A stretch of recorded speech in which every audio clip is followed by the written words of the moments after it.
The Lord be with you. And And also, also with you. Let's pray. Good and gracious God, we give you thanks for this moment of our day to nestle to nestle into the text, the gospel of Luke, the gospel of your Son Jesus Christ. God, we ask that you come among us now, enliven our hearts, our minds, our eyes of faith, that we might encounter you and one another anew again here in this place. Be with us as we journey in this next hour or so, and stay with us all the days of our lives. Through Jesus Christ, we pray. Amen. amen. Amen. Okay, so um, we are in Luke chapter 12. Luke chapter 12. And we are about over halfway through Luke chapter 12. And this is so actually by my reckoning, I believe that we got to verse 22. Is that right? Verse 22, or Yes. did we Okay. make it? Okay. Yeah. Okay. Good. Did we Yes. make it all the way? Does anyone remember? For some reason, I have a lot of notes all the way at 34, but that might be from a previous Bible study. Jenny, did we make it through 34 last week? I was just trying to look and see it. I don't know why. I'm My thinking records we show, did. Reading it, it just seems so familiar, unless we've got something another time on it. I I think we have. My notes said Yeah, start I on believe verse we had. 22. Oh, Hmm. your notes say Okay. 22. So I remember talking. This is why it'd be nice if I posted the video. I think in the last 10 minutes or so, we got through 22 through 34. So here's what Oh, I'd like to do. But because we didn't have a ton of time to get through 34, here's what I'd like to do. I'm going to read verses 22 through 34, but then I would like our next reader to just pick it up at 35, and take us all the way through. Well, you know what? I'll just read. My hope was to get to 40, but that's not very far. So you know what?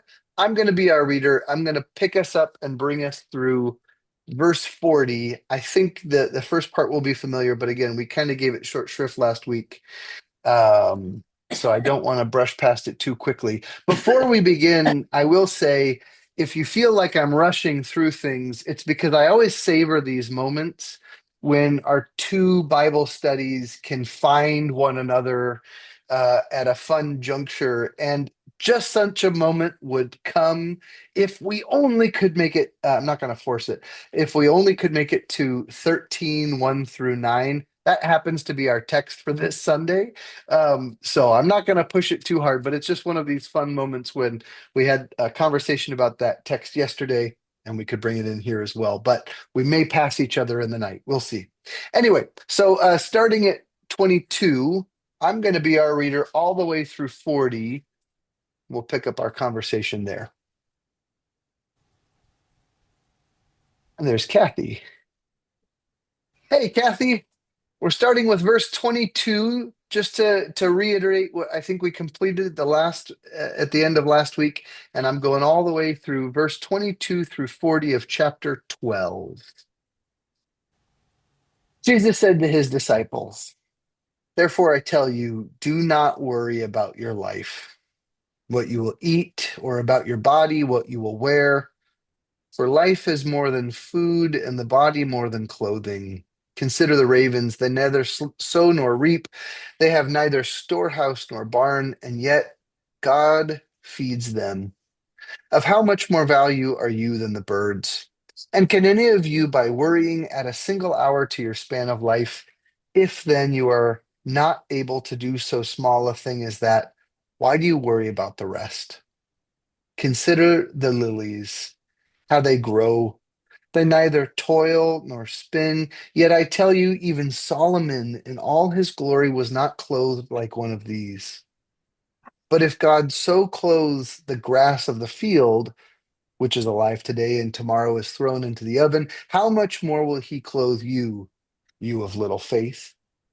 And do not keep striving for what you are to eat and what you are to drink, and do not keep worrying, for it is the nations of the world that strive after all these things, and your Father knows that you need them.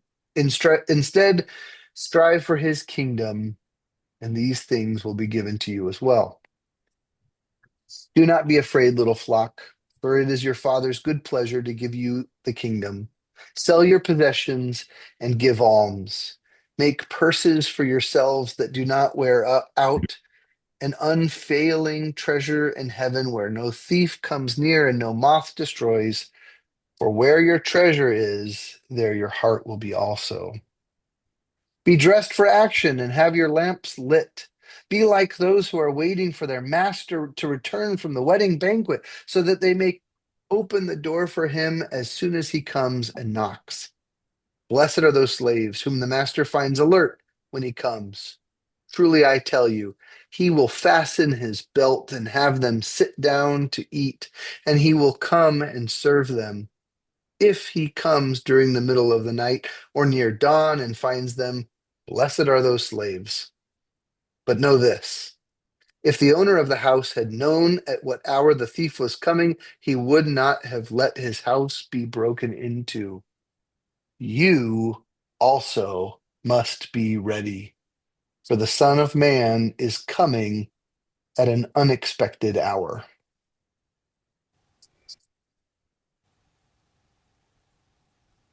All right. Words, images, phrases. Kathy, we couldn't recall, and I had just gotten done saying apologies for not posting our video last week. We thought I seem to remember reading the first part of that text last week at the very tail of our Bible study. So we thought, well, okay, we'll revisit that and take us into our next piece. But words, images, phrases, either from that newer section, everyone, or from the text as a whole that we just read Mhm. aloud. Anything that grabs your attention.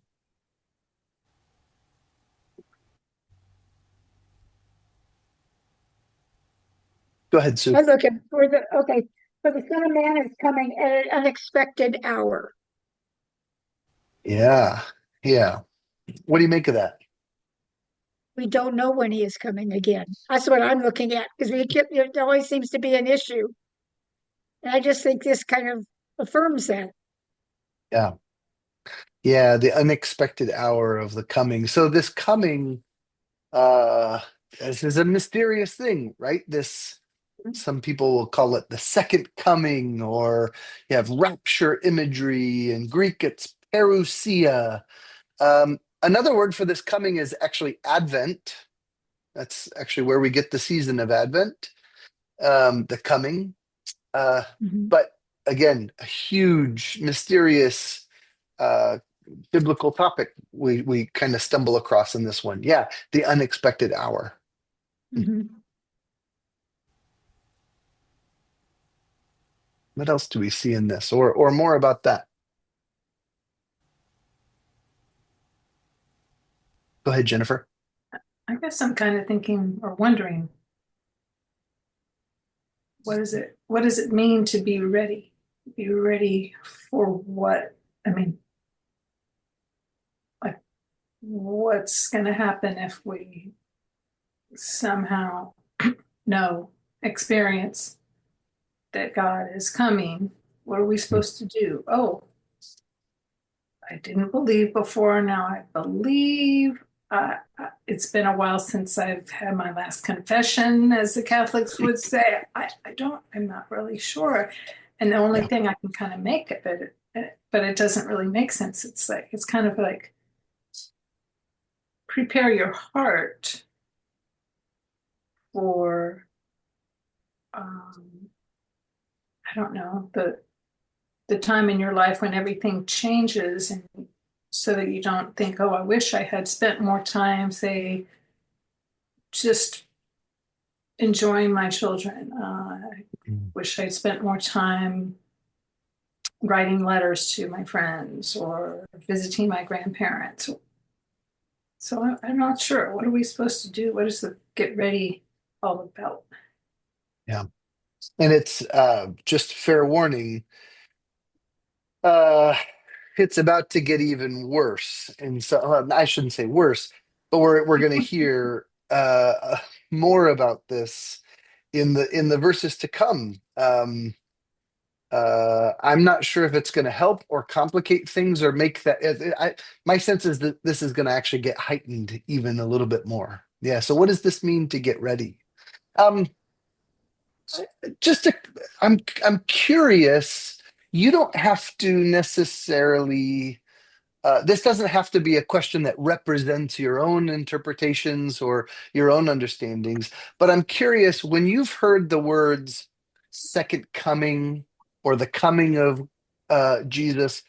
What have been what are the interpretations that you've heard or explored for what that means? Anyone at all, really? I kind of think it just means post-resurrection. I, I kind of think that it's an awareness that Christ is always with us now. That Mhm. when I say Christ will come again, like every day, Hmm. yeah, that, that's So, the that's the only one that has ever made sense to me, really. Like, and do what? yeah, this kind Especially after of we studied Revelation, and it's not gonna like hmm. so.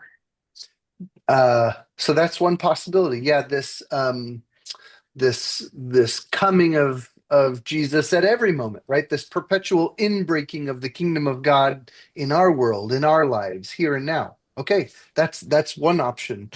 Um, I'm going to try not to give these any kind of weight. You mentioned Revelation, Jennifer, and I'm curious, have others heard other or heard sermons on or pop culture ideas on what else this might mean, the second coming or coming of Jesus.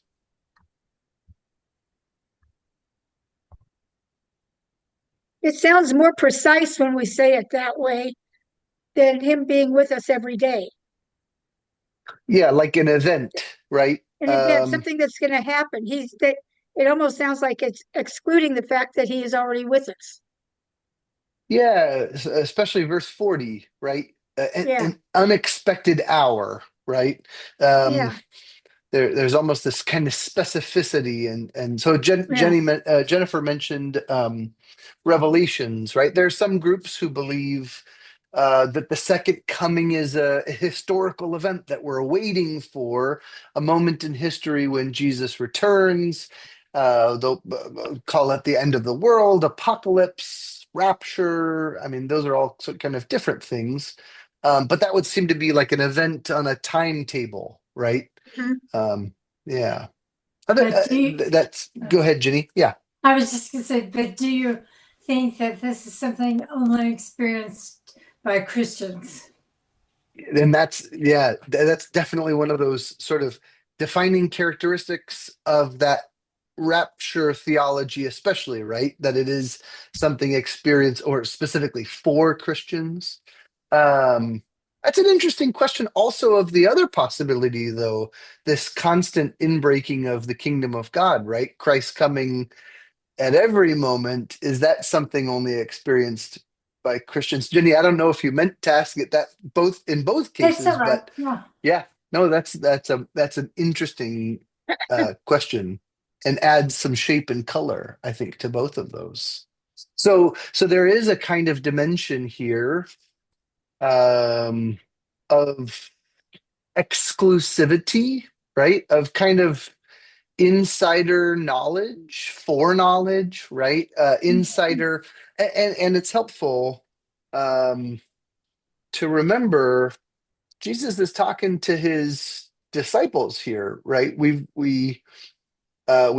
chapter 12 started with a warning against the Pharisees, um, and we've heard parables, we've heard these things. So this is definitely a teaching moment. So this is kind of insider information for the people who are following him. Interesting. Anything else, Kathy? I'm wondering. You've got an expression in your face that makes me think you're thinking. Oh dear. Otherwise, but anyway, I just thought it's curious how it's there's this comparison or to a thief. I mean, to a criminal, to a felon, be wary. Usually we have our guard up, or I don't know, but it's a lot of types of people one could liken this to. And thief. Yeah, yeah. Especially so. You're 39. Um, is Jesus call? Is Jesus calling himself a thief? If so, I mean, is this like a Bilbo Baggins kind of thief, right? Where it's a thief in the best. I don't know if I just finished reading Lord of the Rings trilogy and The Hobbit, so I'm all I'm all with Bilbo Baggins. But he's Bilbo Baggins is sent on a mission to go rob the dragon Smaug of this treasure. So he's kind of a noble thief in a way. So is Jesus like a noble thief, or I'm not sure. That's a possibility. Hmm. Hmm. Yeah, sort of an unsavory, identifying himself as an unsavory character in some ways. Yeah, yeah. Hmm. Maybe this is just part of our mystery. Part of our mystery. Oh, there it is again. That mystery. Not, No, not, say not more knowing about that, Sue. exactly when to expect him, how to Yeah. expect him, the unknown, Yeah. definite, finite answer. Yeah. Okay, I give you a hard time about mystery because it I know comes you up, do. but that's a love language. But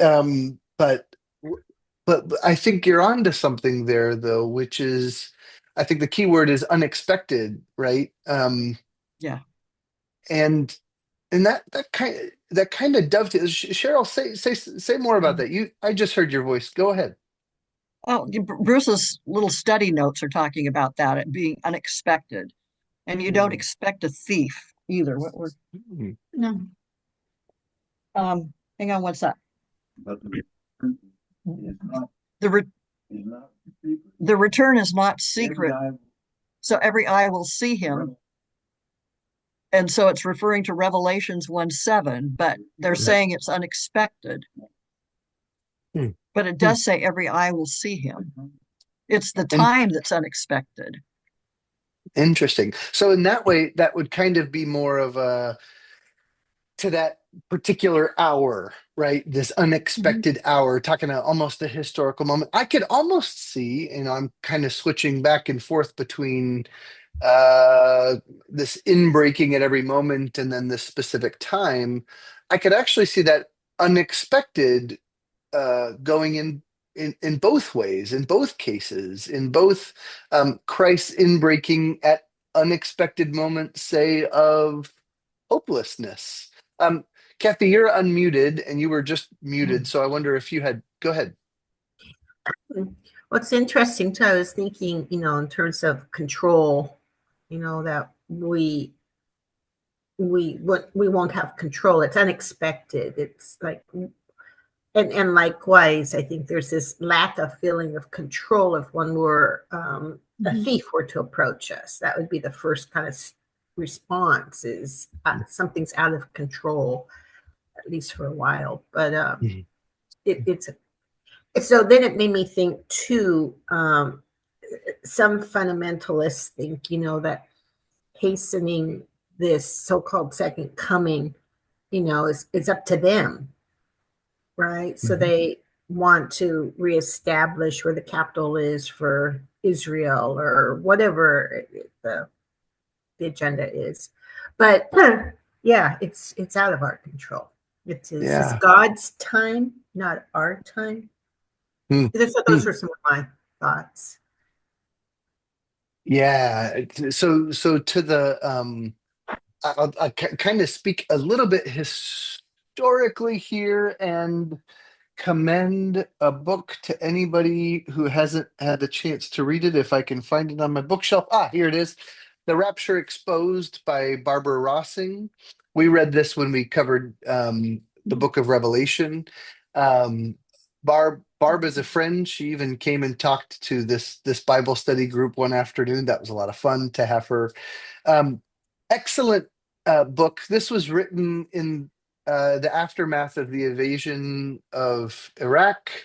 And so that's very much on her mind, Kathy, right? When she talks about uh, Christian, the influence of this theology and it has a name. The theology is called dispensationalism.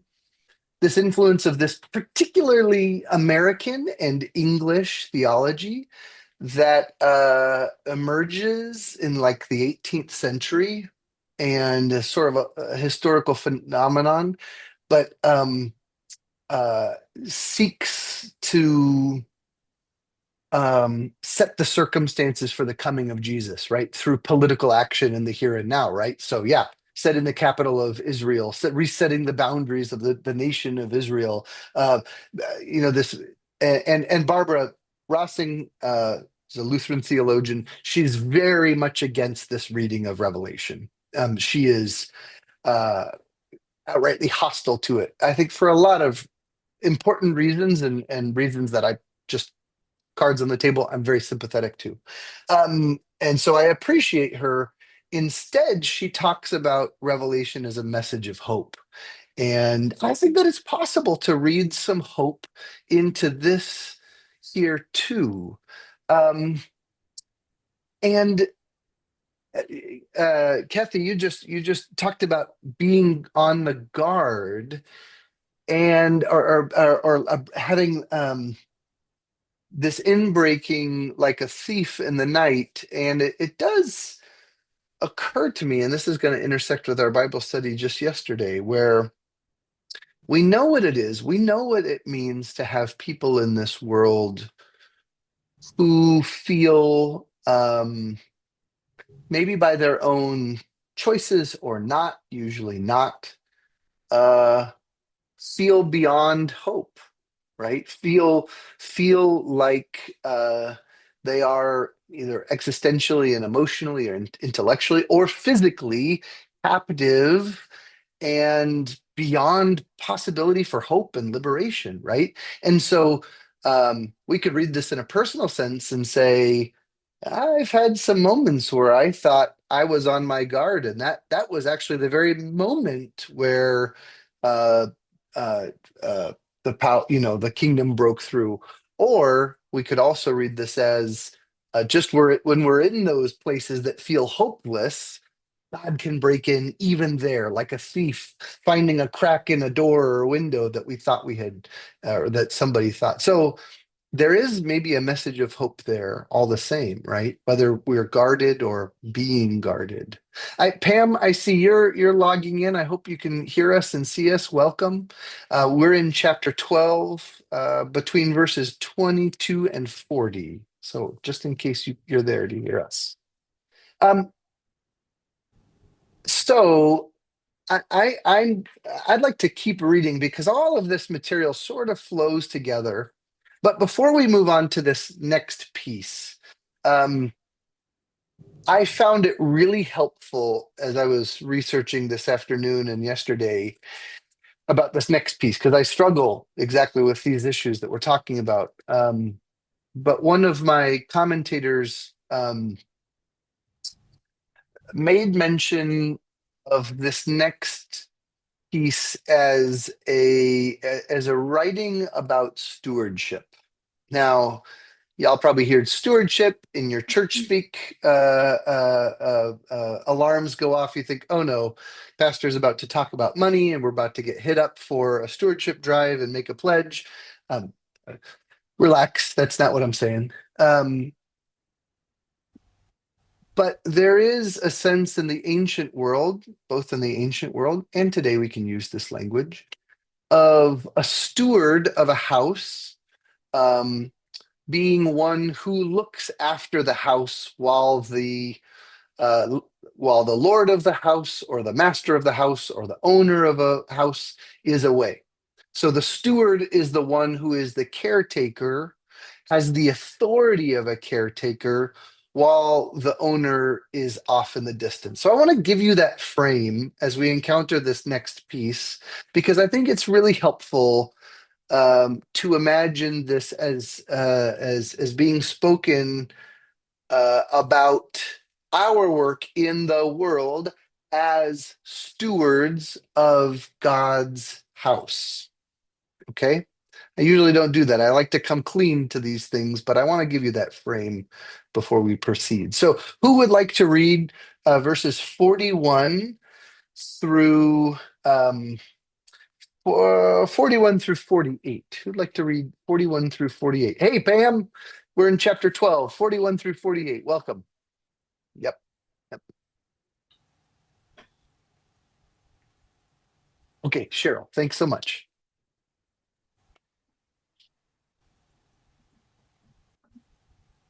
Peter asked, Lord, are you telling this parable to us or to everyone? The Lord answered, who then is the faithful and wise manager, whom the manager puts in charge of his servants to give them their food allowance at the proper time? It will be good for that servant whom the master finds doing so when he returns. Truly, I tell you, he will put him in charge of all his possessions. But suppose the servant says to himself, my master is taking a long time in coming, and he then begins to beat the other servants, both men and women, and to eat and drink and get drunk. The master of that servant will come on a day when he does not expect him, and at an hour he is not aware of. He will cut him to pieces and assign him a place with the unbelievers. The servant who knows the master's will and does not get ready, or does not do what the master wants, will be beaten with many blows. But the one who does not know and does things deserving punishment will be beaten with few blows. From everyone who has been given much, much will be demanded, and from the one who has been entrusted with much, much more will be asked. Thanks, Cheryl. So words, images, phrases, whether or not the frame that I gave the group as to approach is helpful or not. What strikes you uh, um, in this bit of text?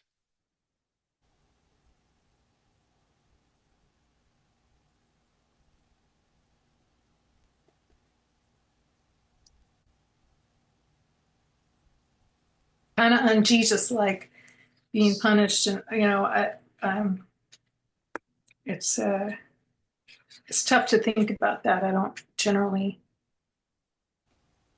think about God and Jesus in terms of this is what's going to happen if you don't do what I say. Yeah, yeah, yeah. This is troubling stuff.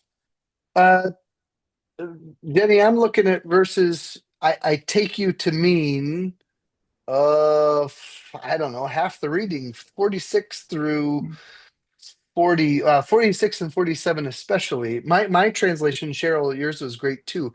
The master of that slave will come on a day when he does not expect him, in an hour he does not know, and cut him in pieces and put him with the unfaithful.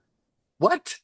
Um, that slave who knew what his master wanted but did not prepare him, or did he will receive a severe beating. Um, what is Jesus talking about? Jennifer, I am with you. This sounds violent, and I'm deeply uncomfortable with this. Um, what is Jesus talking about here? And is this a case of do we leave this part behind? How do we deal with this? And it's okay if you struggle with it as I do. I'm trying to make some space for that.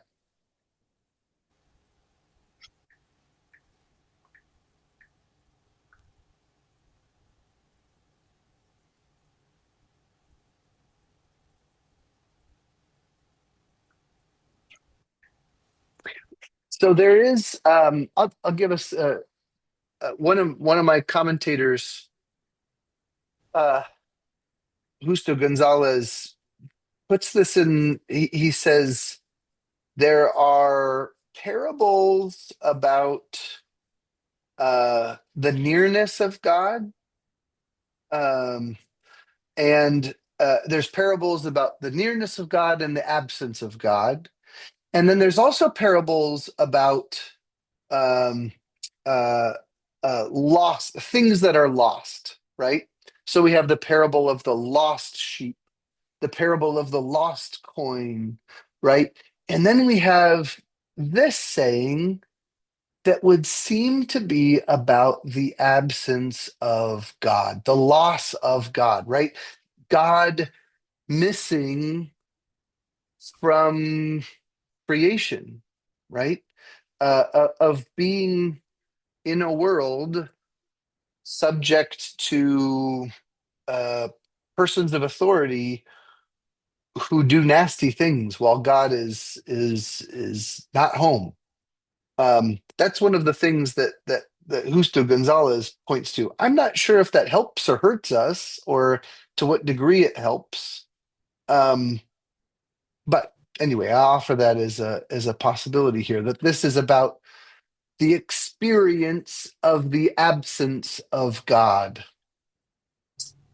Elie Wiesel, who's a Jewish writer of the 20th century, has a book called Night, right? It's the experience of um, his experience in Auschwitz. And he, in that book, he wrestles as a Jewish man with the silence of God in the face of human atrocity. Um, Argument to be made that he doesn't entirely lose his faith necessarily, but that the experience of Auschwitz for him is an experience of the absence of God and a wrestling with what that absence means uh, for human experience, how it changes his perception of who God is. Well, hands going up. I love it. Cheryl, and then Sue, and then Jennifer. Cheryl, go ahead.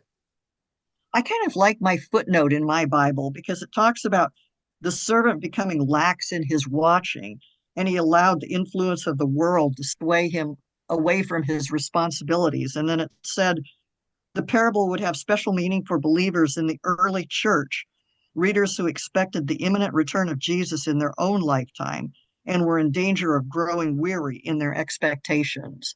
So it kind of took away the violence of that and put it in a different perspective for me when Hmm, I read that. hmm, hmm, hmm. Thanks, Cheryl. Go ahead, Sue. Oh, Sue, you're muted. Unmute. Unmute. There we go. I was just thinking sometimes when you have a child, the one that gets in trouble is one that knew better. Most of the time, Same. you're in more trouble if you knew better and you still did it compared to one that accidentally did it or did it really I don't know what the right word would be, but unprovoked or whatever. But the child that knew better usually does end up in more trouble with the Hmm, parent than the one that didn't. hmm. So is there I think I know where you're going with that. Say more. Say more. How does that Because I'm just um looking here, when it talks about when he, okay, where the master that slave will come down to this, but the one who did not know did what deserved a beating will receive a light beating compared to the heavier beating because he did know better. yeah. So And I was just putting it into everyday perspective.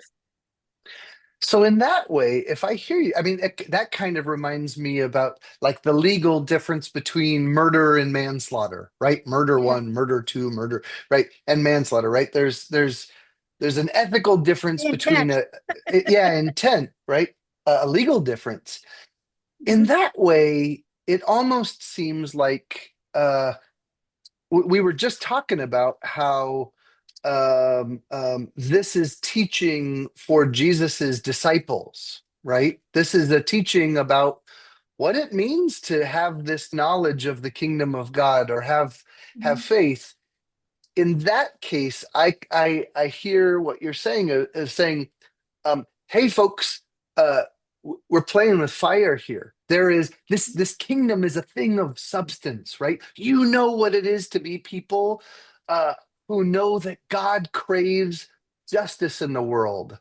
So Mhm. don't move through the world doing injustice. You can't hide behind manslaughter if you know that well, I'm mixing metaphors here, but you get what I'm saying. You know the Yeah. law of God, follow it now. You know the desires of God. You're not ignorant of those. So it's kind of a Mhm. warning to disciples, if I hear you right. Right. That's helpful. That helps me a lot, actually. Um, Jennifer, I know. Go ahead. Go ahead. All right. Well, I was just kind of playing with the thought of maybe that master is not God, but maybe it is our own ego. So Hmm. we, you've heard the good news, these disciples of Jesus. You've heard what it means to love your neighbor. And if you think that God, let's say Jesus isn't here anymore, and um, but Jesus is going to come again, and God will be present with us again. But so we know what it's like. I'll just speak for myself. I know what it's like to, let's say, just like overindulge. Okay, I haven't overindulged before, and I can, it's not pleasant the next day. And so if we know something is the wrong thing to do or is going to have consequences, we shouldn't think that, oh, no one's really going to find out, because God does see all. And sometimes, I mean, that's a personal example of something I've done, to myself, and whether it's like a headache or, okay, there were some things I was going to do the next day and I didn't ended up not doing them. Um, I might quote unquote beat myself up about it. And if I did something like I broke a promise to someone or didn't honor a commitment I had made because I had too many glasses of wine the night before, that's going to be even worse because I knew better, and I've been given stewardship to say, go visit somebody in the hospital that I didn't see, Mhm. or anything, or you know, and so maybe that master is our own self um, who is going to just shred us up and condemn us. I mean, Mhm. Jesus has talked about before how people who don't forgive will be, they'll be weeping and gnashing of teeth.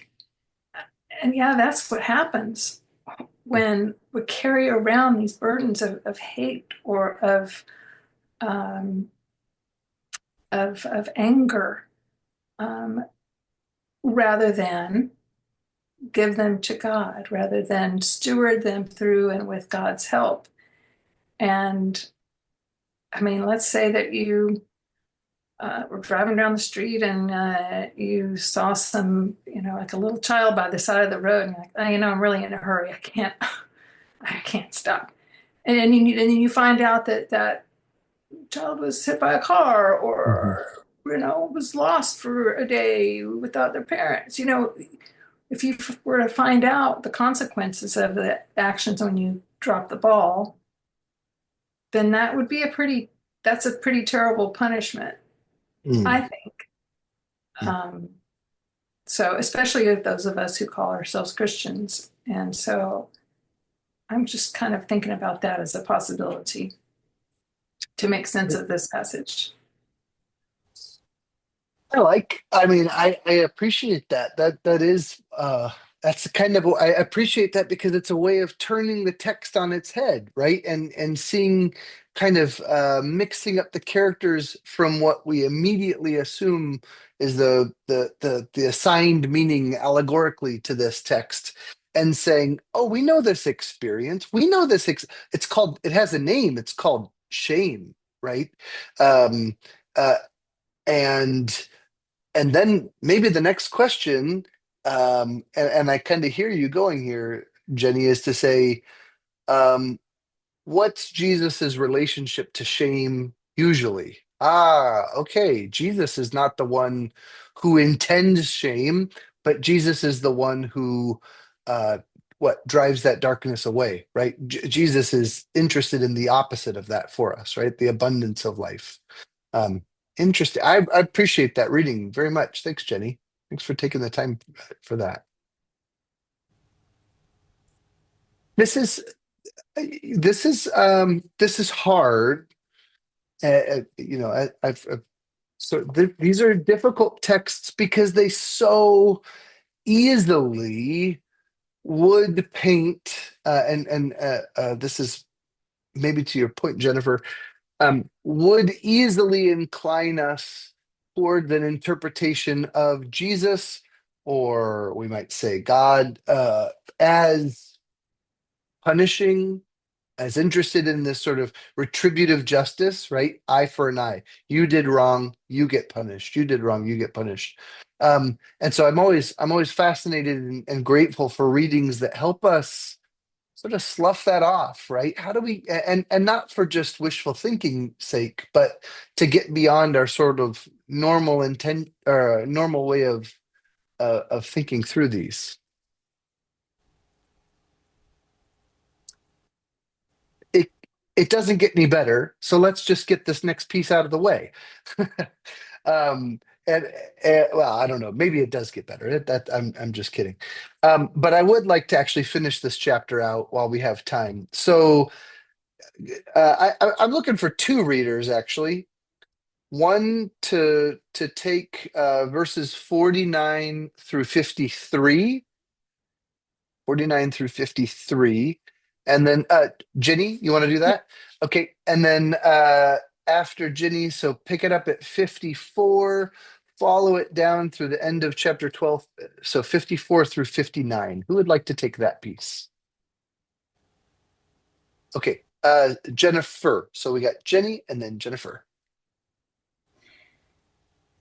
I have come to bring fire on the earth, and how I wish it were already kindled. But I have a baptism to undergo, and what constraint I am under until it is completed. Do you think I came to bring peace on earth? No, I tell you, but division. From now on, there will be 5 in one family divided against each other, 3 against 2, and 2 against 3. They will be divided, father against son, and son against father, mother against daughter, and daughter against mother, mother-in-law against daughter-in-law, and daughter-in-law against mother-in-law. Then he said to the crowds, "When you see a cloud rising in the west, you say at once that it is going to rain, and so it does. And when you feel the south wind blowing, you say that it is going to be hot, and so it is. You frauds! You know how to interpret the look of the earth and the sky. Why can't you interpret the meaning of the times in which you live? And why can't you decide for yourselves what is right? For instance, when you're going before the magistrate with your opponent, do your best to come to terms with him while you have the chance, or he may rush you off to the judge, and then the judge hand you over to the police officer, and the police officer throw you into prison. I tell you, you will never get out again until you have paid your last farthing." Thank you both. Beautiful. Well, beautiful reading, not so beautiful words. Um, so Jesus saying, I have not come to bring peace, but division. Well, strike our words of peace from the liturgy right now. What do we do? What do we make of this stuff? Um,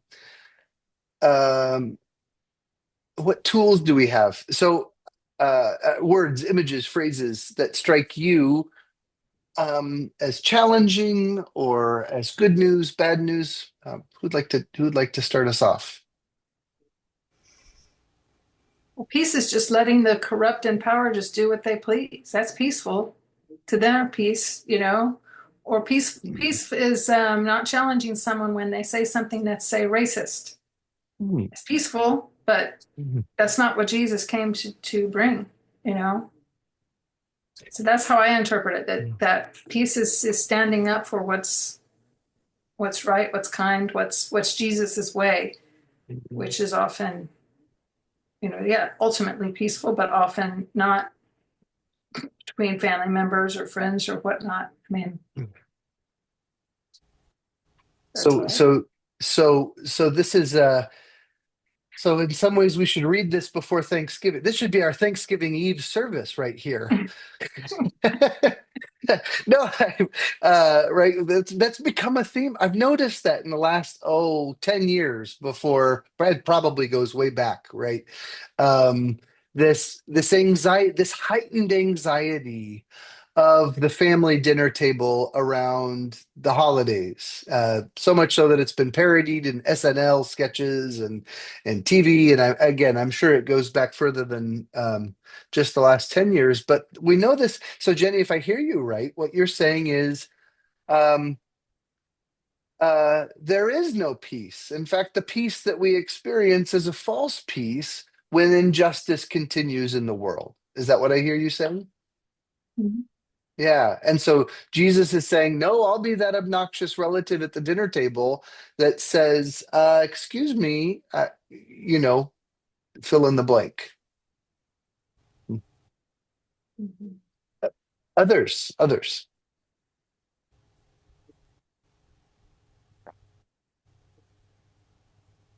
Kathy, go Prior ahead. to Yeah. that, yeah, he talks about I have a baptism and to receive, how distressed I am until it's over. I'm like,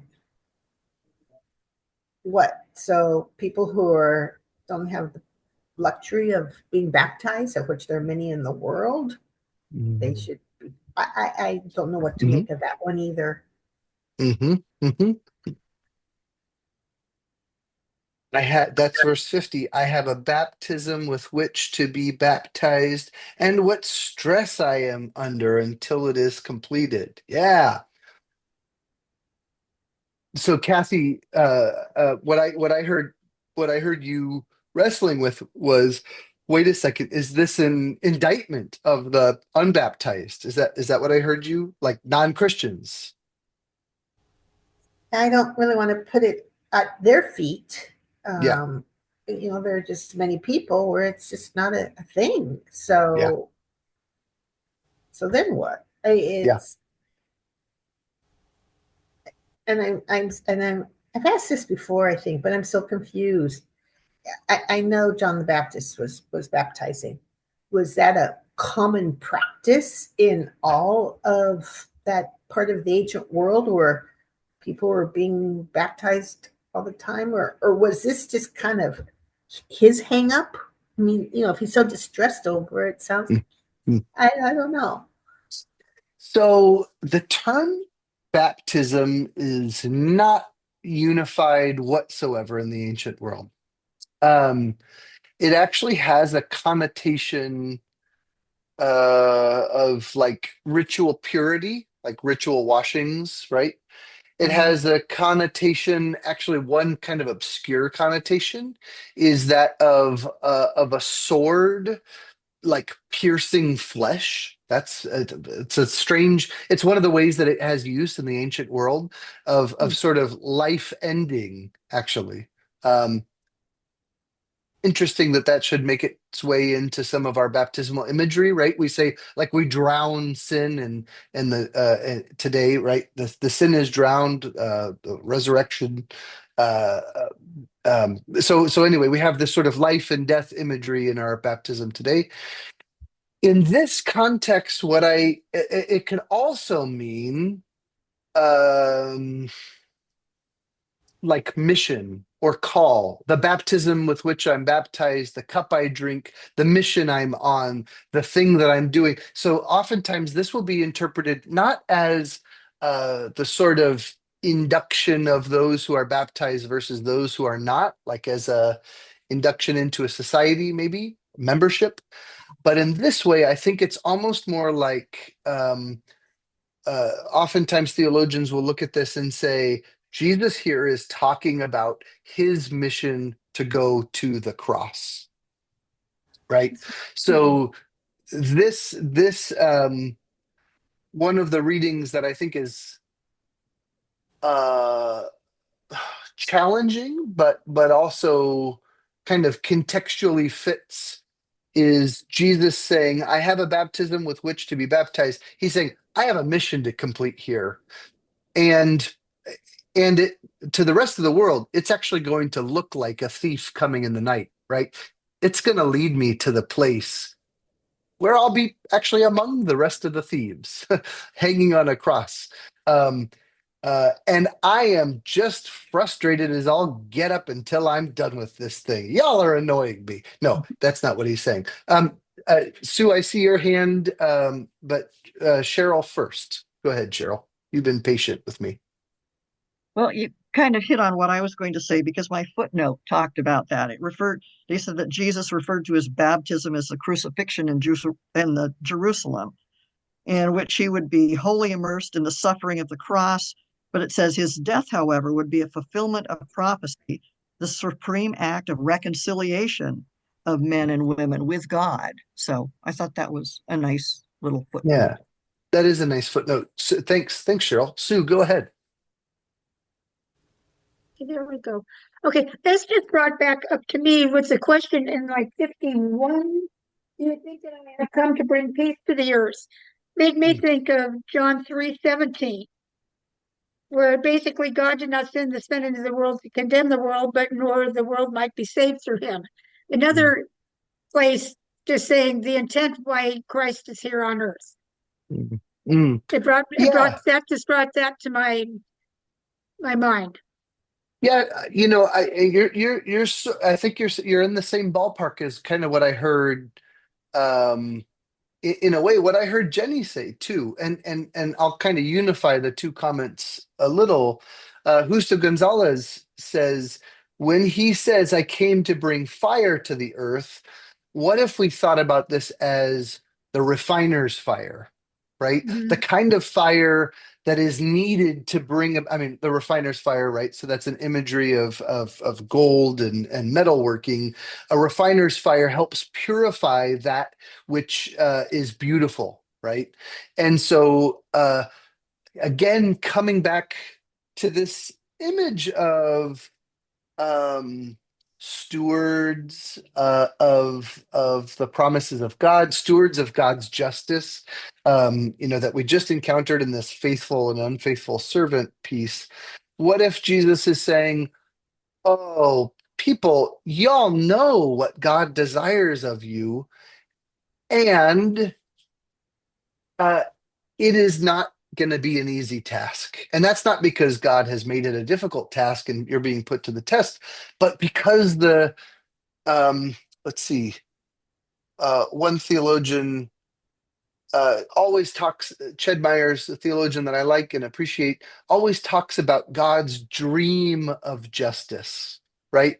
Um, God's God's dream of justice is this beautiful vision of the kingdom of heaven where people are clothed and fed and given what they need to lead good lives here. And yet, we as human beings, those of us, everyone in this room included, who has worked for justice in the world, knows what an uphill battle that is, right? God's dream of justice is something worth striving for, and is incredibly difficult, right? For numerous reasons, but not impossible. It wouldn't be God's vision if it was impossible. So this refiner's fire, yeah, Jennifer, you mentioned these. It takes the courage, it takes the inner strength, it takes the inner work of knowing God's call to be peacemakers, real peacemakers in the world, real advocates of justice in the world. It takes having those awkward conversations around the dinner table, even maybe. Well, friends, we're here at time. I hope we've kind of at a minimum given ourselves some things to wrestle with. Thank you for your willingness to wrestle through these texts. Again, I find these very difficult. Some of these we come across on Sunday mornings, and some of them we don't. And speaking of fire, we're playing with fire. When we encounter texts like this, it's really easy to burn ourselves, I think. And hearing Jesus talk about beating servants and slaves. It's deeply uncomfortable. But I just want to say thank you for your willingness to kind of play with this fire safely and gently with one another, in a place where that's uh, loving work, and we can hear one another in love and in hope and in the graciousness of this place. So thank you. Thanks for doing this together. Um, are there prayers as we go into the night, as we go into the afternoon, evening? Oh, here I will say, uh, announcement time. This afternoon, this evening, we have dinner at 6 p.m. and worship at 7 p.m. Our worship here at Shepherd of the Valley tonight will be a simple gathering around song and prayer. And then Antoine, our youth director, Antoine, will be guiding us through the contemplative prayer practice of Lectio Divina, sometimes called Lexio. You may have heard Lectio or Lexio, both are fine. Divina. So come join in. It'll be a really rich time. Okay, so speaking of prayer, what prayers do we have to lift up this night? I'm going to turn the recording off. Bye to our friends who are with us on a recording.